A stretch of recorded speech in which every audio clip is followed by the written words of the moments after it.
We need you to cancel your honeymoon and watch your sister's kids. Dad said I was getting married in 72 hours. She scheduled her surgery for next week. Family emergency. The surgery was elective cosmetic. This is a test of loyalty. So I smiled and said I failed. Then I blocked all of them and went to Bora. When we posted photos, 147 missed calls. My name is Max, and I'm 33 years old. 72 hours before my wedding.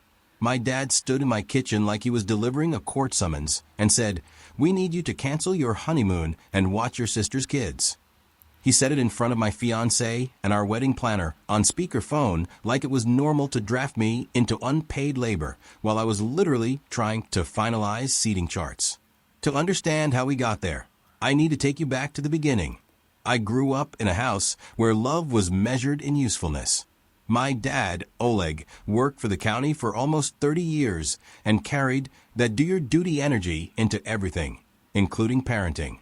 My mom, Irina, was a nurse who could be warm in private, but in public, she treated family like a brand that had to look perfect. And then there was my sister, Alina. Alina is 2 years older than me and has always been the sun in our family solar system. She was loud, pretty, dramatic, and somehow always in a crisis that required immediate funding, babysitting, emotional support, or all three. Me, I was the kid who did his homework without being asked, who didn't get into trouble, who kept his head down. Adults love that kind of kid because you can ignore him, and he still turns out fine. One of my earliest memories is being about 8 years old and sitting at the kitchen table with a science fair project I'd made out of cardboard and glue. I was so proud I could barely sit still. Alina came in crying because she didn't get the lead in a school play. My mom didn't even glance at my project. She swept Alina into a hug and said, "My poor baby." And my dad looked at me and said, "Max, clean up your mess. Your sister needs us." It was always framed like that. Alina needs. Max can handle. When I was 15, I made the varsity soccer team. My dad promised he'd come to my first home game. He didn't. Alina had a panic attack because a boy didn't text her back, so my parents took her for ice cream and called it family time. The next day, my dad patted my shoulder and said, "You're tough. Your sister is sensitive." At 17, I got a scholarship offer to a good engineering program. I still remember holding the letter like it might float away. My parents were happy for exactly 1 minute until Alina announced she wanted to find herself at a private college out of state that cost a fortune. Suddenly, my scholarship wasn't a win. It was convenient. It meant they could pour money into Alina and call it balanced parenting. The only person who ever said the quiet part out loud was my Uncle Victor, my mom's older brother. He wasn't rich. He wasn't flashy. He owned a small auto shop and smelled like motor oil and peppermint gum. He'd look at me over his coffee and say things like, "You're not a spare tire. Max, don't let them keep you in the trunk." I used to laugh because it sounded like a weird joke, but he was the first adult who made me feel seen instead of managed. Fast forward, I did the whole responsible kid thing.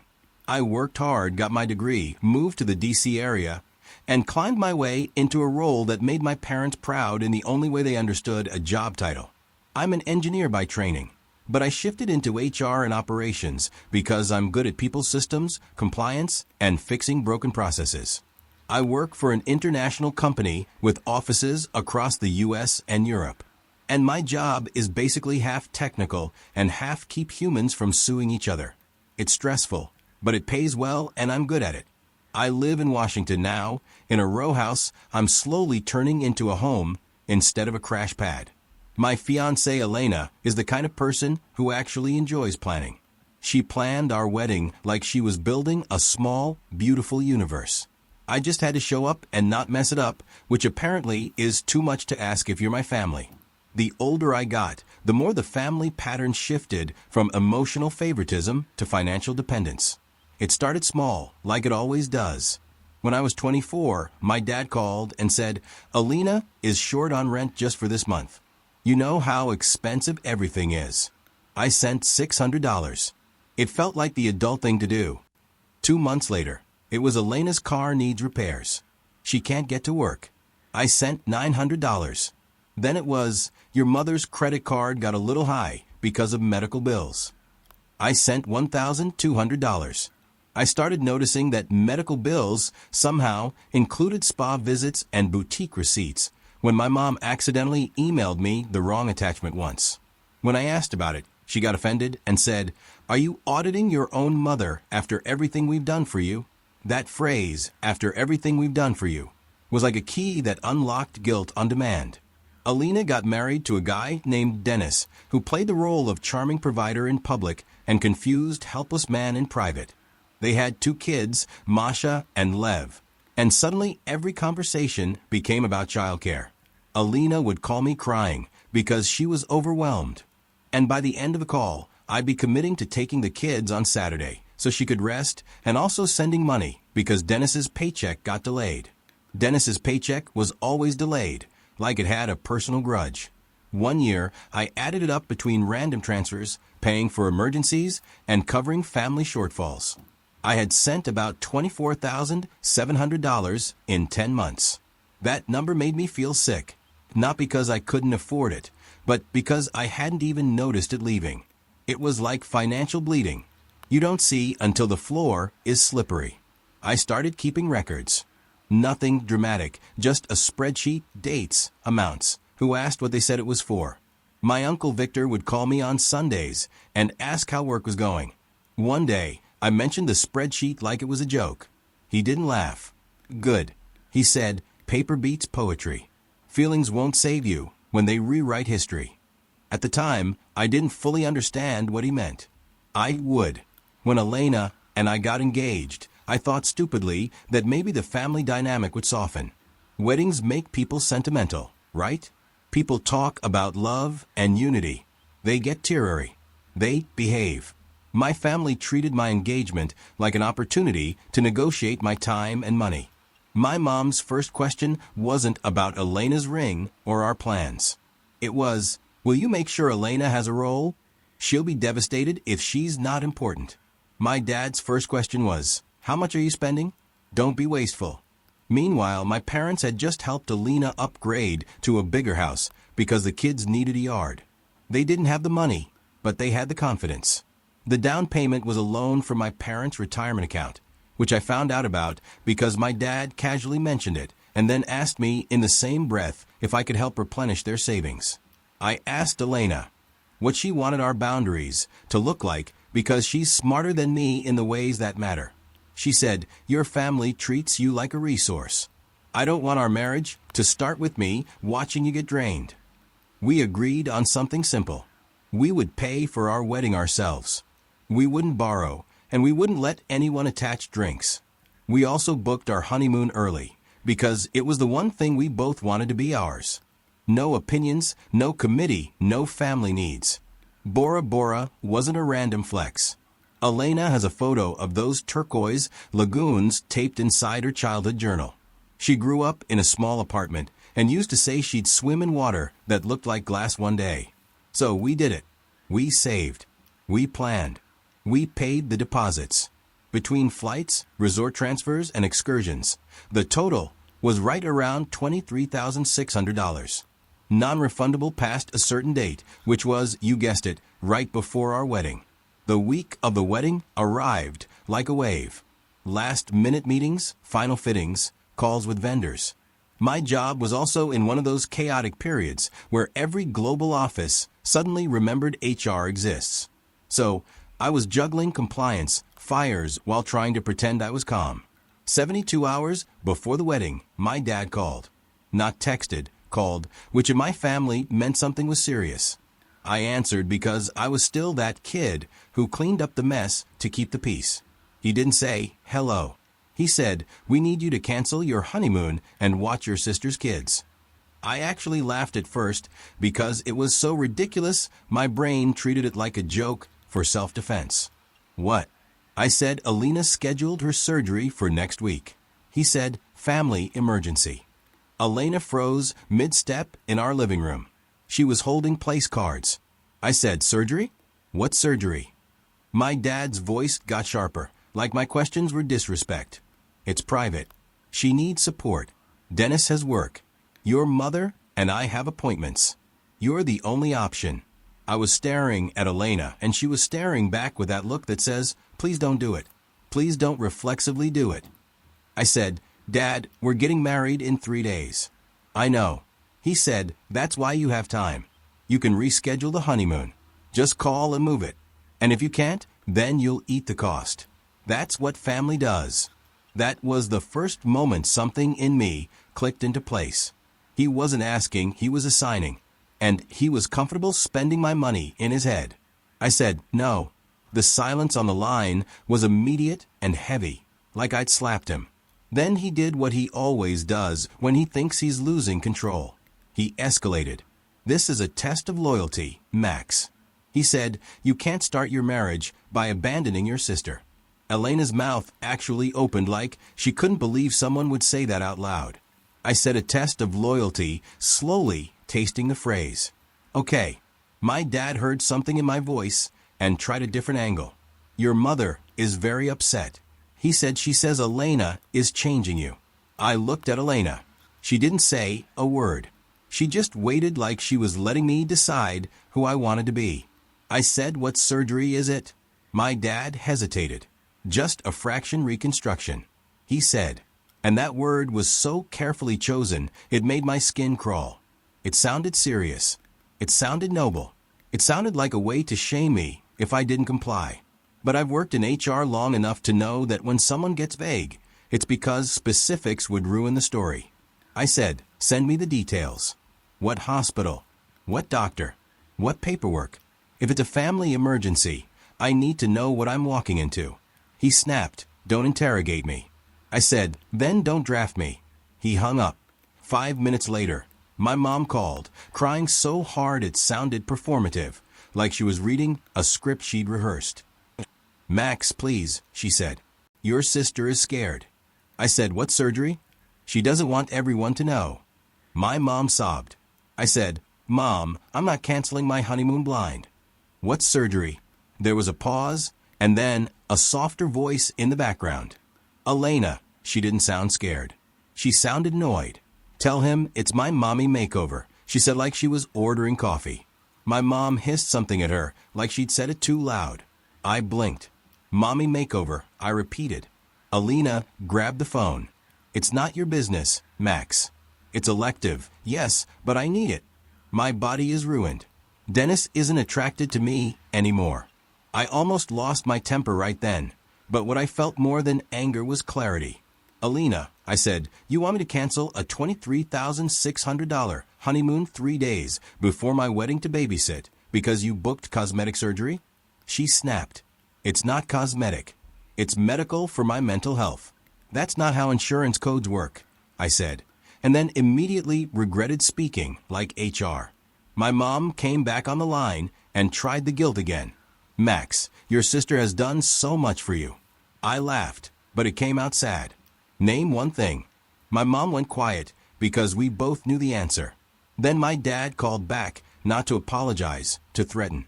"If you don't do this," he said, "don't expect us to show up for you." Something in me felt weirdly calm. "Dad," I said, "you're already not showing up for me. You're trying to take." He started yelling about respect, about family, about duty. And I let him talk because I wanted to hear the shape of the truth. It wasn't love. It was entitlement. While he was talking, I opened my spreadsheet. I scrolled. I saw the transfers. I saw the patterns.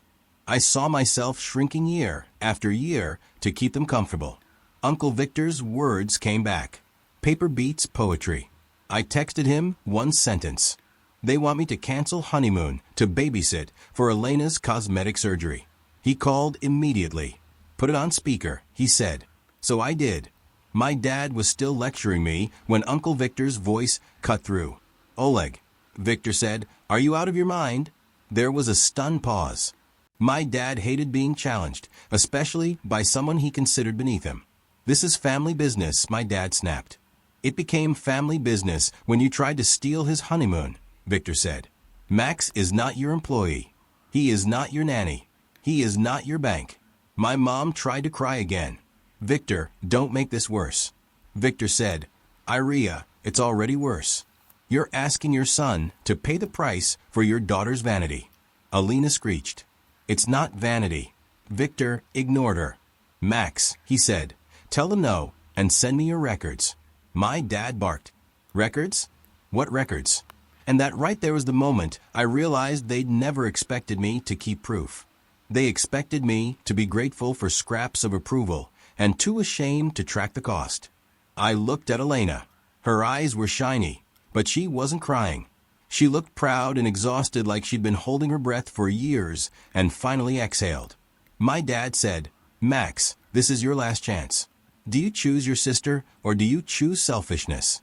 He actually said selfishness like my marriage was a hobby. And I could have argued. I could have explained. I could have begged them to understand, but I didn't want understanding anymore. I wanted freedom. So I smiled even though they couldn't see it through the phone because the smile was for me. I said, you said it's a test of loyalty. Yes, my dad said. I said, I failed. Then I hung up. I blocked my dad. Then my mom, then Alina, then Dennis, then the aunt who always texted, family is everything. Right after asking for money, my hands were shaking, but it wasn't fear. It was adrenaline, like I'd finally stepped off a ledge I'd been standing on my whole life. Elena whispered, are you okay? I said, I don't know, but I'm done. The next 72 hours were a blur. My family didn't show up to the rehearsal dinner. They didn't help. They didn't send a message. They had clearly decided that their absence was punishment. But the funny thing about boundaries is that once you stop asking for permission, punishment loses its teeth. My friend showed up. Elena's parents showed up. Uncle Victor showed up in a suit that didn't quite fit in a tie he clearly hated. He stood next to me like a guardrail. The wedding itself was beautiful. Small enough to feel real. Big enough to feel like a celebration. When I looked out at the chairs and didn't see my parents, I felt a pinch of grief because you always grieve the family you wanted. But then Elena took my hand and squeezed, and I felt the truth of what I was building. After the wedding, we got on a plane. Bora felt like stepping into someone else's dream. The air was warm and salty, and the water was so clear it looked fake. Elena cried when we first saw the lagoon from the boat, and then she laughed at herself for crying, and then I laughed too, because I'd never seen her that free. We took photos on the overwater bungalow deck. We ate fruit that tasted like sunlight. We swam at night with the lights under the water glowing like a private galaxy. On the second day, Elena posted a picture of us in the water, her head on my shoulder, both of us sunburned and smiling like idiots. I didn't think about my phone. I didn't check. I didn't care. Then later that afternoon, I opened out of habit 147 missed calls, dozens of voicemails, texts from numbers I hadn't blocked yet because apparently my family had recruited cousins like a call center. One message from my mom from a new number said, how could you do this to your sister? She is in pain. You're ruining the family. One from Elena said, if something goes wrong in surgery, it will be your fault. I hope Elena is worth it. Another from my dad said, when you come back, you will apologize. You will make this right. And there it was again. The assumption, the ownership. Elena saw my face and said, what is it? I handed her my phone. She read the messages quietly. Then she looked up and said, do you want to respond? I said no. I blocked the new numbers. We went back into the water. I won't pretend I didn't think about them. I did. At night when it was quiet, I imagined my mom telling people a story where I was the villain. I imagined my dad's anger fermenting. I imagined Alina making herself the tragic heroine in a situation she created. But I also imagined something else. I imagined what it would feel like to stop being available for being used. When we got back to Washington, reality hit like cold air. There were more calls, more messages, more family members suddenly very invested in unity. One cousin wrote, your parents are devastated. They paid for everything for you growing up. I almost replied with my entire childhood in one paragraph, but Victor's voice echoed in my head again. Paper beats poetry. So I sent one sentence. Please direct any further communication to my attorney. Yes, I got an attorney. Not because I planned to sue them for emotional damage or anything dramatic like that. I got an attorney because I've learned that people who feel entitled to you don't stop at guilt. They escalate.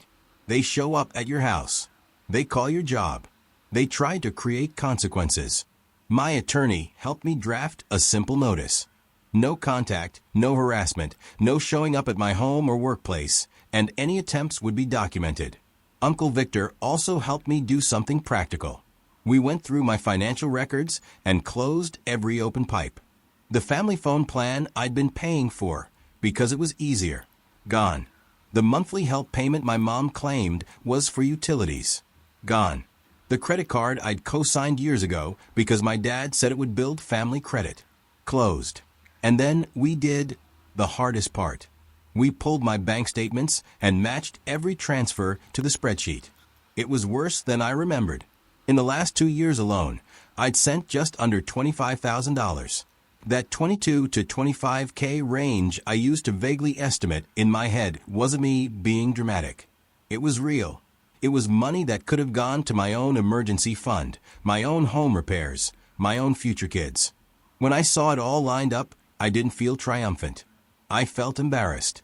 Not because I helped, but because I let helping become my identity. My family reacted exactly how you'd expect. First came rage. My dad left a voicemail from an unknown number calling me ungrateful and saying he'd never forgive me. Then came bargaining. My mom tried to show up at my house on a Saturday morning with pastries like she was resetting the scene. Elena opened the door, stepped outside, and closed it behind her, which is a small thing that somehow meant everything. She didn't invite my mom in. She didn't offer a chair. She just stood on the porch calm. My mom said, "I just want to talk to my son." Elena said, "You can talk to his attorney." My mom's face twisted like Elena had slapped her. "You're turning him against us." Elena didn't raise her voice. "No, you did that." My mom started crying, and Elena didn't move. My mom finally left, furious that tears didn't work. Then the relatives who took their side arrived. An aunt, a family friend, someone who hadn't said my name in years, all suddenly concerned. They all used the same lines. "Your parents are older. Your sister has children. Family is family. You'll regret it." I started answering the same way every time. "I'm not discussing it. Please talk to my attorney." It made people so mad, which was honestly how I knew it was working. They didn't want a boundary. They wanted a debate they could win with guilt. The weirdest moment came 2 months later when I found out through a cousin who still spoke to me that Elena's surgery went fine. Not life-saving, not tragic. Fine. She posted selfies after her recovery talking about healing and self-love. And in the comments, she hinted about toxic people who don't support mothers. I stared at the screen and realized something that changed how I saw everything. My sister didn't want support. She wanted control over the narrative. She wanted the power of making me jump. My dad didn't want family unity. He wanted obedience. My mom didn't want peace. She wanted appearances. And I didn't want to be the guy who funded and fixed their choices while they treated me like a disposable tool. The last time I heard my dad's voice was through my attorney. He wanted to mediate, which in my family means you apologize and we pretend nothing happened. My attorney told him no. After that, it got quieter. Not magically, not all at once, but quieter. Elena and I started living like we weren't waiting for the next emotional invoice. We cooked dinner without checking our phones every 5 minutes. We spent weekends doing boring, happy things like walking through farmers markets and arguing about paint colors. Uncle Victor came over one Sunday and helped me fix a stubborn cabinet hinge. He didn't say, "I told you so." He just worked beside me in comfortable silence. At one point, he leaned back, wiped his hands, and said, "How do you feel?" I thought about it. I thought about Bora water and 147 missed calls. I thought about my dad's test of loyalty. I thought about my mom's tears like a weapon. I thought about my sister's entitlement dressed up as emergency. And I said the honest thing. "I feel lighter," I told him. "And I hate that it took this long." Victor nodded. "It takes as long as it takes." That night, Elena and I sat at our small dining table and signed papers for something boring and adult, updating beneficiaries, organizing our accounts, making sure our future was protected. It wasn't romantic. It wasn't dramatic, but it felt like peace. I used to think walking away meant I was cruel, that it meant I was giving up, that it meant I was failing some invisible exam everyone else passed naturally. Now I see it differently. Walking away wasn't revenge. It was survival. Boundaries aren't punishment. They're truth with consequences. And real family isn't who can demand the most from you. It's who shows up with respect, who treats your life like it belongs to you. I didn't go to Bora despite anyone. I went because I was getting married and I chose my wife, my future, and my own self-respect. If that meant I failed their test, then honestly, good. I choose who gets a front row seat in my life. Now this story is about the moment family emergency becomes code for your life doesn't count and the relief when you finally choose yourself. Max isn't selfish. He's exhausted. For 33 years, he absorbed chaos because his family assigned him one role, the fixer, the bank, the one whose needs don't count. His parents measured love and usefulness. His sister measured it in access, demanding he cancel a $23,600 honeymoon for elective cosmetic surgery. Wasn't about childcare. It was about power. His father's test of loyalty revealed everything. Loyalty meant Max's unilateral sacrifice while funding his sister's choices. When he said, "I failed," he rejected a rigged game he played since childhood. This story teaches us family emergency loses meaning when everything becomes an emergency except your boundaries. Max's family weaponized urgency to bypass his consent. Real emergencies don't require manipulation. If they can't ask without guilt, it's not help, it's extraction. The people angriest about your boundaries benefited most from you having none. The 147 missed calls weren't concerned. They were raged that their designated resource shut down. They weren't upset he went to Bora. They were upset he stopped being available for use. Walking away isn't cruelty when staying requires you to abandon yourself. Max didn't punish his family. He chose his wife, his future, his dignity over people who only valued him when he bled himself dry. Sometimes the most loving thing you can do is let people experience what life looks like when you stop volunteering to be their solution.